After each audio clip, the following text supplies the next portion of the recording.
Good morning, everyone. I'm Sherilyn Furman and I'm going to discuss the ethical issues. Let us first start with the 10 basic netiquette rules.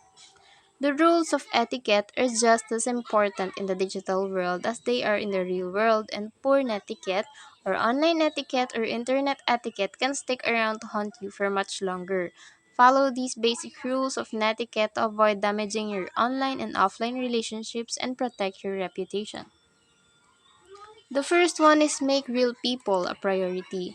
Nothing is more irritating than trying to have a conversation with someone who is engrossed in their phone, tablet, or another electronic device.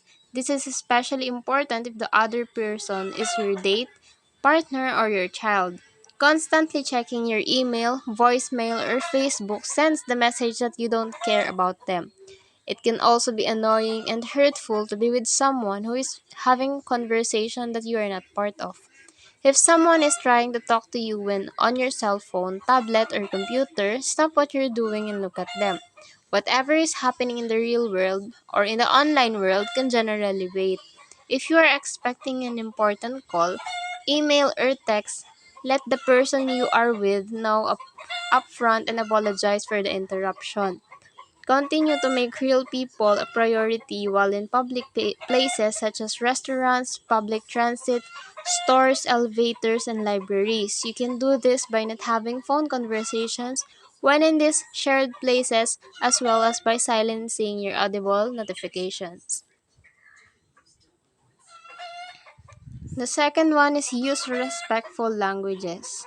Name calling, cursing, expressing deliberately offensive opinions. If you wouldn't do this to the face of anyone who might conceivably see what you write, don't write it. This goes for social media sites, forums, chat rooms, and email messages. Think it can be traced back to you? It can. Using any sort of verbal abuse online can get you banned from your social groups. At a minimum, your remarks will likely be removed. One or in three online comments are rejected by page moderators. Keep in mind that it's not just what you say that may be considered disrespectful, but how you say it. Text in all caps is generally perceived as yelling, for instance. Either use the shift key for capital letters or write in all lowercase, but don't use caps lock. Don't forget you may please and thank you as appropriate. The next one is share with discretion. Don't send naked pictures or post pictures of alcohol use, drug use, or other information about your private life online. Once these images and statements are uploaded to the internet, they are there for the rest of the world to see forever. Even if you try to remove these posts later, it might be too late. Some posts may even trigger disciplinary action from your employer, such as if the post is deemed discriminatory in nature. One way to avoid sharing too much private information online is to ask yourself if you would have a problem with your boss, parents, kids seeing that post now or at any point in the future. If the answer is yes, don't post or send it. The same guideline applies when having phone conversations in public places. Anytime you're talking out loud, others can overhear you. This provides them access to your private information, so don't overshare. The next one is don't exclude others. When it feels like you're being left out, it can lead to both negative emotions and a sense of lost control. While these effects can occur in males, they tend to be more prominent for females. If you have a joke to share, send it in a private message. Additionally, don't post an obscure comment to your Facebook, a forum, or Instagram story, as this can leave others feeling as if they are excluded from whatever it is you're talking about. The same goes for laughing at a text, social media meme, or email when you are in the presence of others. If you don't want to share what you are laughing about, save it for later so it doesn't feel like you are excluding the person you are with. It is It is equally important to be mindful of who you decide to include. Some people prefer not to be added to large group texts or social media groups. Good etiquette involves getting their permission first to ensure that they are okay with it. The next one, or the fifth one, choose friends wisely. It can be insulting to be dropped from someone's social media friend list, so think before sending a friend request or accepting an invitation. If you don't want to stay in touch with someone long term, good etiquette is not to add them in the first place. To stay in touch with a colleague without adding them as a Facebook friend, tell them you only use Facebook for close personal relationships. Suggest that you connect on LinkedIn or another personal or professional networking site to stay in touch. The obvious exception to this netiquette rule is if you friend someone while you are getting along and then later have a disagreement. It is perfectly acceptable to unfriend someone if the relationship is beyond repair. Just don't torture them or yourself with on gain off gain connecting. The sixth one is respect people's privacy. Don't forward information sent to you without checking with the original sender first. Doing this behind their back can create mistrust. If they found out, this includes copying and pasting text or sending screenshots. If you are forwarding an email message, use BCC or blind carbon copy rather than CC or carbon copy while sending it to more than one person. This helps protect the privacy of all the other email recipients. You might think that we are all friends online, but some people don't want their names or email addresses publicized to those who they don't know. The same respect for privacy applies when uploading photos or videos online that include other people, whether to a public space or on your private social media page. Remember that if you tag people on Facebook, others can access these photos unless the people in them have adjusted their privacy settings. Finally, don't sign up for newsletters and other communications using someone else's information. It's simply enough to set up your own email account or supply your number for texting and can protect you from irritating friends by having them receive emails or texts they don't want. The next one is fact check before reposting. The cure for cancer ultrasound might sound pretty impressive, but it will just cause upset if it is a hoax or fake. Urban myths, fake retailer coupons, and other forms of misinformation also add the noise of the internet and waste people's time. And if you think that fake in, and if you think that fake online information is more the exception than the rule, think again. Research indicates that Facebook users alone engage with some form of misinformation around 70 million times each month. If you aren't sure of the facts behind an online story or social media post, check with someone who does know or can find out. Another option is to do a search on Google or Snopes.com to see if the post is true or if it is a scam. The next one is don't spam.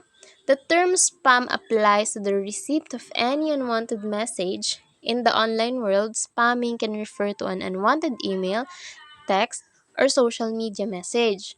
Most of us are familiar with spam calls or spam emails from companies who didn't give permission to contact us. But we can also get spammed by family and friends, such as when they repeatedly contact us asking to depart in their latest business venture. Avoid doing this to your contacts and it can help keep your relationships intact. If you want to share information with your contacts, ask before sending it. Taking this one step can keep you from being blocked. Plus, many of the worst computer viruses in history have been circulated via mass emails. So don't open an email or social media message from someone you don't know. If the message contains a download, double check with the sender before opening it to make sure it wasn't sent by someone pretending to be them. The next one is respond to emails and texts promptly. By all means, ignore and delete spam, unsolicited messages, and crazy stuff. You don't owe anyone a response if they are sending you something you didn't ask for in advance.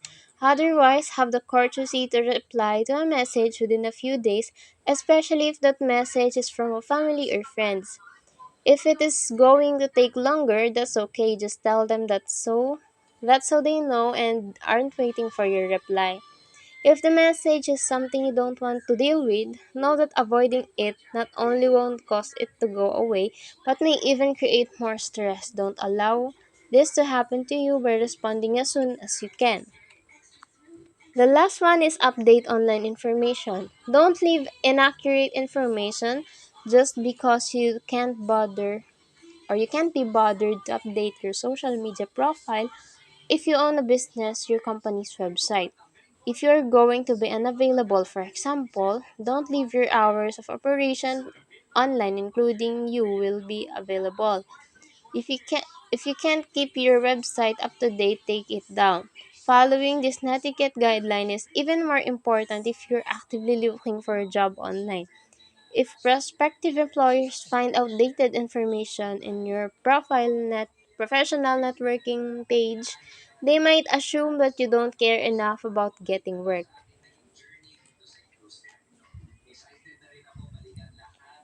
So the next one is digital safety for students. Students are more connected than ever before thanks to the internet. Being always on can be great, as it can help young people learn and connect with others more easily than you ever did as a child. However, like any communication tool, it does have its downsides. All adults in a child's life have the responsibility to teach them about internet safety. As their teacher, though, you are in a unique person to help them. Here's how you can teach kids about using the internet more safely. The first one is create a school policy and have students sign it. The first thing you'll need to do is create a school policy about internet usage. Lay everything out in clear, easy to understood terms. Describe how you expect the students to use the internet, what they should avoid, and how they should communicate with others online. Then, share this policy with students and require them to sign in before using IT facilities at schools. Having a policy will help pupils understand how seriously they should be taking their online safety. The next one is teach students about online privacy. Kids these days often know better than to share passwords and their addresses online. However, there are many threats that they may not understand. Take the time to have a conversation with your students about how their favorite sites and apps store their information. Do they know what Snapchat, for example, keeps messages on a server for 30 days? The next one is create an effective cyberbullying reporting system. Cyberbullying is a common problem that nearly every school is dealing with, says educational expert Janet Moran from Elite Assignment Help. You may need to be able to support your students when it happens and educate them onto the correct way to use the internet. Create a good reporting system that both students and parents can use to report cyberbullying and follow through on any reports that you get. The next one is get students involved.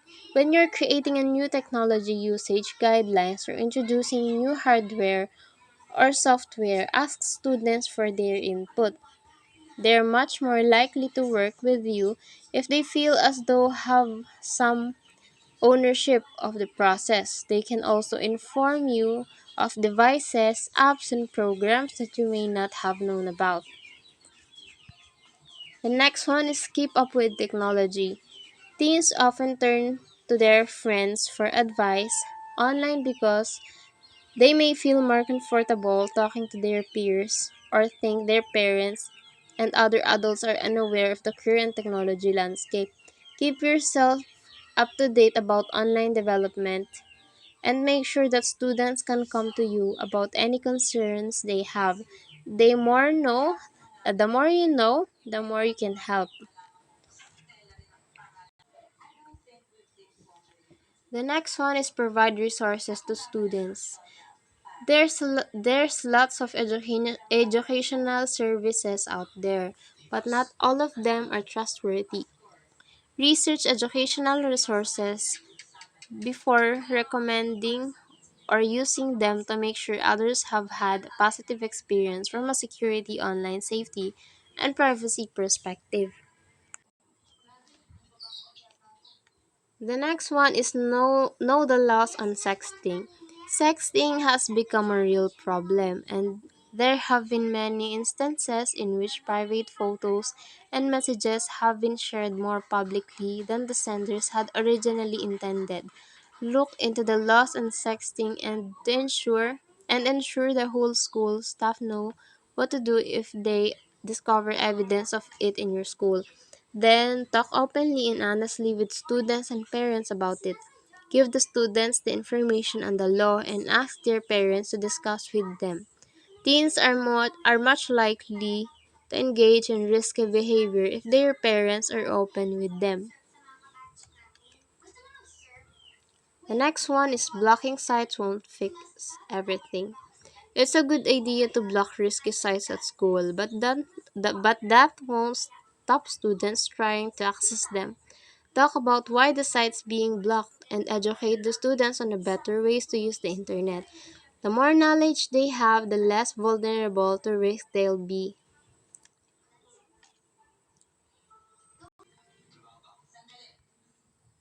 The next topic that we're going to discuss is cyberbullying. The top 5 crimes during the 7-month period of 2020 were online scams, online libel, computer-related identity thefts, anti-photo and video voyeurism, and illegal access to someone else's online account. While online libel is directly related to cyberbullying, the commission of identity theft, anti-photo and video voyeurism, and illegal access to someone else's account can also result in online bullying. So what is cyberbullying? Let's refer to Republic Act 10627 for the definition. Though this law is intended for minors, we can lift the framework to get a working definition. According to Section 2 or Acts of Bullying, it is any severe or repeated use by one or more students of a written, verbal, or electronic expression or a physical act or gesture or any combination thereof directed at another student that has the effect of actually causing or placing the latter in reasonable fear of physical or emotional harm or damage to his property, creating a hostile environment at school for the other student, infringing on the rights of the other student at school, or materially and substantially disrupting the education process or the orderly operation of a school. The following are the different forms of online bullying. As technology evolves, new forms will emerge. As of this writing, below are the different forms of cyberbullying. The first one is cyberlynching. This is also known as group bullying or cybermob. Group bullying may happen after someone calls out a person for example, number one, actual abuse or injustice. Example, abusadong professor. Number two, when a person an offending opinion. Example, Manny Pacquiao's belief in LGBT. And third is when a person spreads fake news. The second one is canceling. This is famous, especially during the election period. Canceling, this is akin to social bullying. It's taking away the sense of acceptance or belongingness of a person. The third one is impersonating. This is the creation of a false account or the hacking of the original account of the victim and the Perpetrator will use this to humiliate and attack the victim. This is also known as identity theft. The next one is flaming. This is the use of angry, vulgar, and violent words against the victim. The next one is text bullying via SMS or MMS. This is the old school of cyberbullying but the second commonly used platform after the Facebook according to this survey. Second one is dark social. This is similar to text bullying but this one uses messaging or chat apps. Next one is creative bullying. This form uses creative arts and deepfakes to inflict damage to the victim.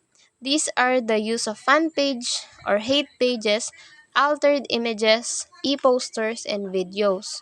The next one is outing or social engineering. This form is meant to manipulate the victim to willingly divulge embarrassing information or do something embarrassing. This will now be used to harass and embarrass the victim. The next one is cyberbaiting. This is a special form of cyberbullying because the victims are teachers and perpetrators are students.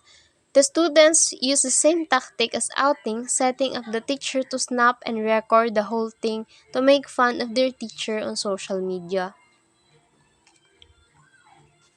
What to do if you are at the receiving end of online bullying?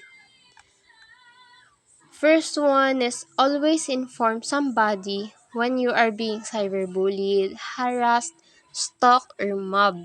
As a minor, tell your parents or guardian. It is best to share this also to your class advisor or school's guidance office. Parents, it's best to inform the principal about the incident. As required by law, schools through the principal or his or her designate should conduct an investigation. As an adult, tell someone you trust. And if harassment work or is work related, it is wise to give your HR a heads up. Always keep a copy and screenshot of the hate messages, degrading images and or videos using a browser where URL is visible. Do not delete text messages, emails, tweets, and PMs or DMs. Always take a screenshot of the Facebook, Twitter, and other social networks timeline. Download a copy of degrading images or videos to be kept as evidence. Block the accounts of the people who are harassing you. Parents, do this immediately and have your kids take an online vacation. For adult victims, do this if the attacks are affecting you already but ask someone to monitor the accounts of the bully. If you can, take an online vacation. Use different cell phone numbers when necessary but ask someone to monitor the SMS in your original number. The next one is when cyberbullied on social media, report the account of offending posts, photos, and videos to service provider. The next one is if the cyberbullied and the offender are minor, and if the bully is from the same school, report to the Child Protection Committee or the guidance counselor. If the bully is from another school, report to the offender's school. If the bully is out of school youth, bring the matter to the barangay where the offender is residing.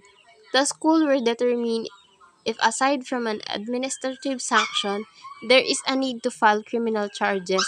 If parents are not happy with handling, they can escalate the incident to the DepEd. If there is no resolution at the barangay level, they can proceed to the Women and Child Protection Desk of the PNP or DSWD. Now let us talk about the applicable laws on cyberbullying. For minors, aside from RA 10627 or the Anti-Bullying Act of 2013, Republic Act 7610, also known as a Special Protection of Children Against Abuse, Exploitation, and Discrimination Act can also be used.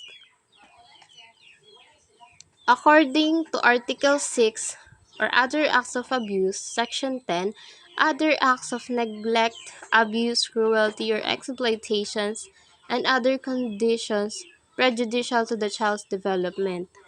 It is any person who shall commit any other acts of child abuse, cruelty, or exploitation, or to be responsible for other conditions prejudicial to the child's development, including those covered by Article 59 of Presidential Decree Number 603 as amended, but not covered by the revised Penal Code as amended, shall suffer the penalty of prison mayor in its minimum period.